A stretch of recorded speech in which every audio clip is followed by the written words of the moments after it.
In the fall of 2025, the Glassell School of Art at the Museum of Fine Arts Houston opened a new exhibit celebrating the 10th anniversary of a program that aims to launch artists into studio art careers. I was fortunate to interview four of the artists featured in this exhibit and asked them what it was like to dive into art as a second career. These are their stories. So my name is Vernon Caldera. I did the Glassell block program in 2023. Well, my name is Veronica Ibarwengoitia. I'm a Mexican-born research-based conceptual artist. Name is Romeo Robinson. The training came basically, I was a photographer. My name is Margaret O'Brien Nelson. I'm an artist. I'm a painter for the most part.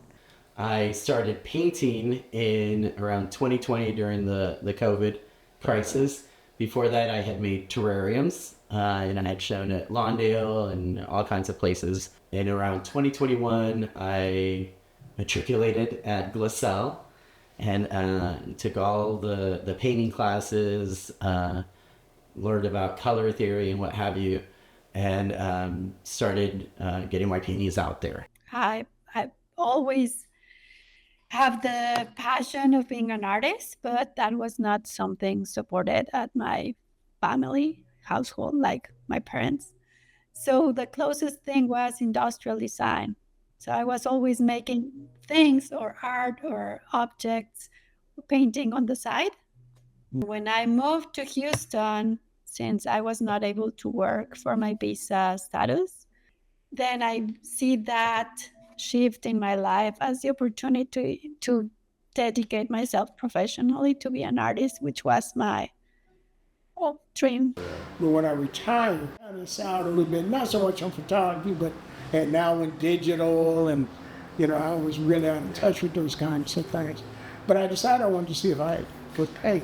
So I ended up going to San Jacinto Junior College first to see if I liked painting. Wasn't good at it, but I loved it. And they suggested I come to the Museum of Fine Arts Glassell, which I did, and been back and forth ever since. I have always done art since I was a child. I've always loved it, and my family was very encouraging of that. We had other artists in the family. I had relatives, aunts and uncles who were painters. My brother is a sculptor and a photographer, so I've been exposed to quite a bit of it, but I've always loved it. I did not pursue a career in art. I gave that up when I was in my early 20s, I guess, mid-20s. I went into the military, and there I became a journalist. Because I was raising my two boys. So I was taking one class at a time, two maybe. So I had to draw because I was living in Tomball. That was once a week. It was not bad, but it took me 8 years to get that certificate. God, I was 69, almost 70 when I retired. I was starting to paint at home, painting from life, doing plein air. And then I'd gone about as far as I could by myself, did a lot of stuff. I mean, like the cabinets you see here and different, whatever I could get my hands on, I'd start painting. All of a sudden, I realized I wanted more. I wanted to be around people who were like-minded, to be able to share ideas, also to get some critique and to get some more momentum behind what I was doing. While each of these four artists clearly has a unique origin story, I did find it interesting, maybe even a bit surprising, that they all came from backgrounds of at least dabbling in the arts in some way. Given that initial familiarity with making art, I wanted to know what they felt they had gained from enrolling in a serious art school course of study, such as Glassell's block program. That program helped me identify the blocks that I needed to be able to get to that point to where I felt solid in my background and my foundation. Well, I think it was exponential. I was painting, and then my paintings began to merge with, which I think my past profession as an industrial and interior designer. So I started bringing three-dimensional objects that they were interacting with my paintings. After that, my paintings became dimensional. Not only do you get critiques from people that are established and frankly have names already set in the business, but you get to collaborate with the other members of the blog. I don't think I would have. I needed that validation. I needed that extra step of looking in and being able to express myself and understanding why these things were important to me. You also learn how to do some of the business aspects of being in the business. You learn how to write order statements, get a little insight on applying for grants, those types of things. That was very, very important, like being able to go up there and describe your work. That was a huge eye-opener for me. It was terrifying at first to me to go up and speak about and understand. I've been a spokesman for organizations. I mean, I've said all kinds, but never about me personally, you know. But it was very, very important that I learn how to explain what I was doing. Like for me, the blog gave me the foundation. They gave me the discipline. They gave me also the courage to put things out there. But I think the two biggest things was the camaraderie you have and the fact that you can talk art with folks and the critiques that you get.